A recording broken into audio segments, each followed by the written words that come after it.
Olá, seja bem-vindo ao programa inclusivo da TV Câmara de São Paulo. No programa de hoje, vamos falar sobre uma doença autoimune chamada de neuromielite óptica, popularmente conhecida como doença de Vick. Para falar sobre ela, nós vamos conversar hoje com o neurologista Denis Bichuete. É um prazer receber o senhor aqui, doutor. Olá, Roberto. O prazer é meu.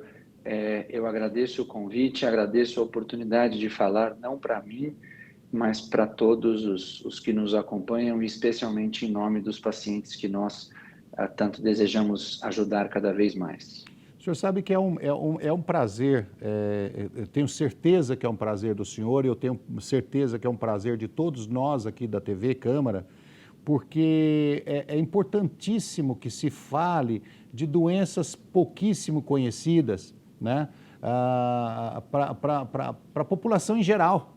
Essas doenças raras fazem com que as pessoas sofram durante muitos anos e às vezes nem médicos conseguem dizer para a pessoa o que ela tem, né? Não é uma especialidade dele, ele fica tentando por acerto e erro e o paciente vai sofrendo ali por muitos anos e é um sofrimento assim indescritível, porque é duro você sofrer e não saber o que tem, né? Sabe que no caso da neuromielite óptica, que eu vou popularmente chamar de NMO, né? Eu vou apelidar de NMO, Isso. que é como a gente chama. Felizmente, pelo menos na esfera de qualquer neurologista razoavelmente bem informado, de 2005 para frente, ela é rara, mas bem conhecida. Mas como eu costumo sempre dizer, da porta do consultório para frente é fácil.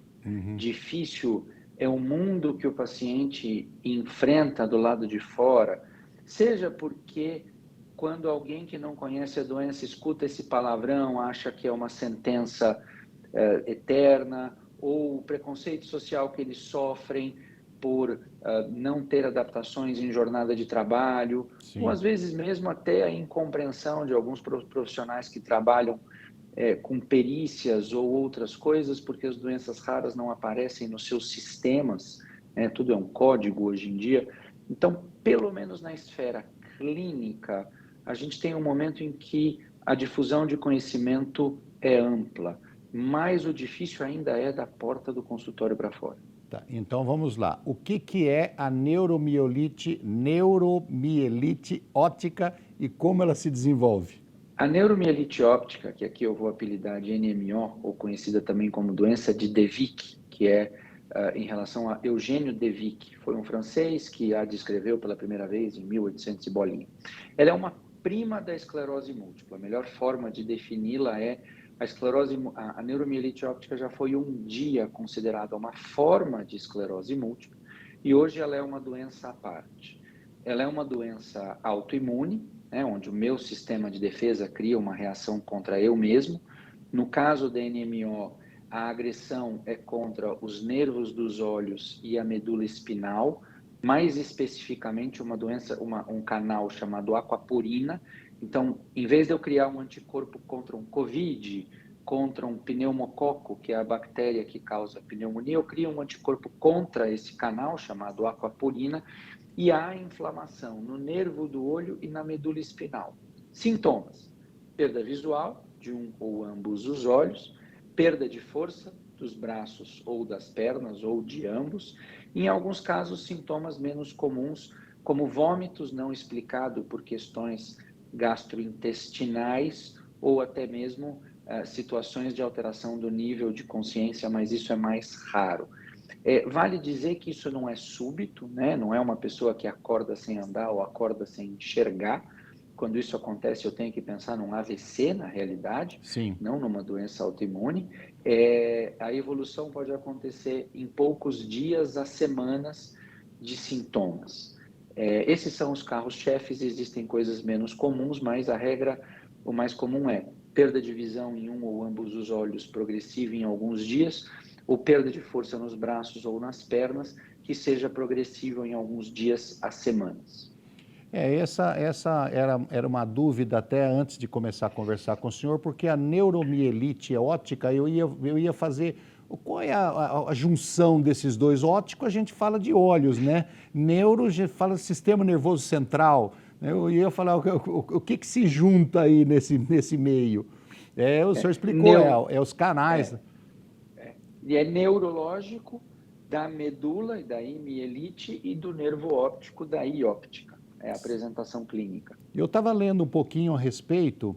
Ela atinge alguma coisa, uma célula que leva água para o sistema nervoso central e ela deixa de levar e acusa essa inflamação, é isso? Na realidade, ninguém sabe exatamente por que este canal que carrega água se torna um alvo, né? Não tem a ver com a água em si. Esses canais são moléculas, então imagine um túnel microscópio composto por átomos e que a água passa através dele para entrar e sair da célula e do sistema nervoso, da medula, do olho e do cérebro. Por algum motivo, que ninguém sabe por quê, o teu sistema imunológico passa a reconhecer esse canal que, de novo, não tem a ver com a água, tem a ver com as moléculas que compõem o canal como inimigo. E ao gerar inflamação, ao gerar esse ataque, você tem destruição de tecido. Então, a água não é um problema, né? Mas o problema é que quando eu destruo esse tecido, eu mato o neurônio junto, ou tudo inflama junto. E daí vem os sintomas. Destruir o neurônio, acabou, né? Destruir o neurônio é sem volta. A gente pode conversar disso mais para frente. Aquele neurônio que morreu, morreu, mas existem inúmeras formas de criar novas conexões e promover recuperação. Ela pode ser hereditária, essa doença? Em geral, não.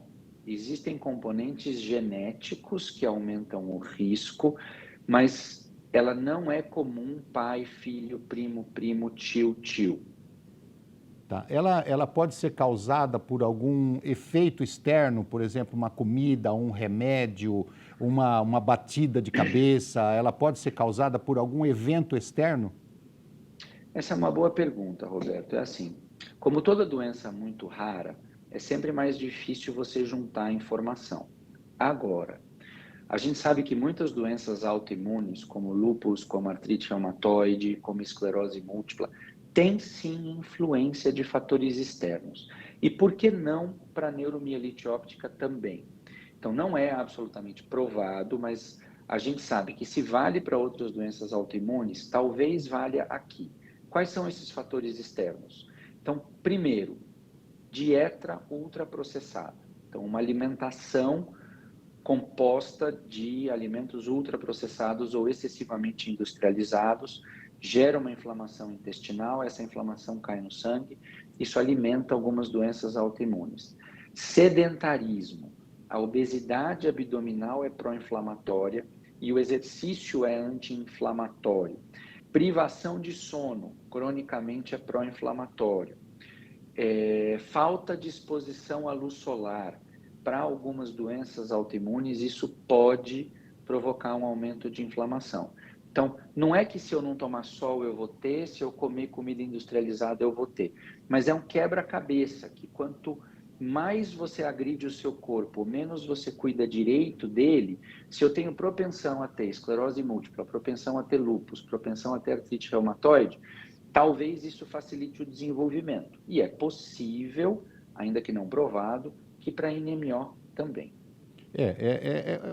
O que é fato é que nós batemos na mesma tecla já há muitos anos, as pessoas sérias que falam sobre saúde, diz o seguinte: você tem que parar com o sedentarismo, você tem que diminuir as comidas gordurosas, você tem que diminuir as comidas industrializadas, você tem que ter um bem-estar melhor, tomar mais sol, ir mais ao vento, mas infelizmente as pessoas parece que não ouvem isso, né? Não só isso, eu acho que eu como um paulistano nato, né, eu sou nascido aqui, mas eu tenho muitos amigos, minha esposa inclusive é de fora de São Paulo, é um desafio muito grande numa cidade onde algumas pessoas se deslocam 2 horas pela manhã, 2 horas à tarde para o seu local de trabalho, onde o alimento fresco tem que chegar em supermercados ou mercados específicos, o que obviamente vai torná-lo mais caro, Sim. né? onde existem poucos espaços ao ar livre em algumas regiões para eu realizar atividade física. Então a pessoa acaba se alimentando de coisas prontas, fica sem tempo para fazer atividade física e no final dorme pouco por causa do tempo de deslocamento. Exato. Então eu consigo entender hoje que numa grande cidade é um desafio para todos, para o planejamento público, para a disciplina individual, para o planejamento privado e financeiro, mas que isso tem que ficar na cabeça e eu tenho que me esforçar ao máximo. Sim, vai o conselho nosso aqui. Se esforce ao máximo para o bem da sua saúde. Doutor, quais são as formas de tratamento? Nós temos vários medicamentos, então o carro-chefe são cortisona, seja oral ou via endovenosa. Existem uma série de imunossupressores orais, então são medicamentos semelhantes ao que é usado em outras doenças autoimunes ou para o indivíduo com transplante renal. E existem medicamentos chamados anticorpos monoclonais, que são medicamentos de uso intravenoso a cada X semanas ou a cada 6 meses. Cada qual desses pacotes tem sua potência e custo específicos, mas eu posso te dizer, por exemplo, que na nossa coorte da Escola Paulista de Medicina, uma vez que o doente com neuromielite óptica chegou para nós, depois de 20 anos, 70% deles não pioraram. Eu não vou dizer que eles não tiveram crise ou problemas no meio do caminho, mas o exame neurológico deles não piorou, o que mostra que o tratamento adequado é capaz de interromper a chance de novas sequelas. Ok, nós estamos conversando com o Dr. Denis Bichuet a respeito da neuromielite óptica. Nós vamos para um rápido intervalo e já voltamos.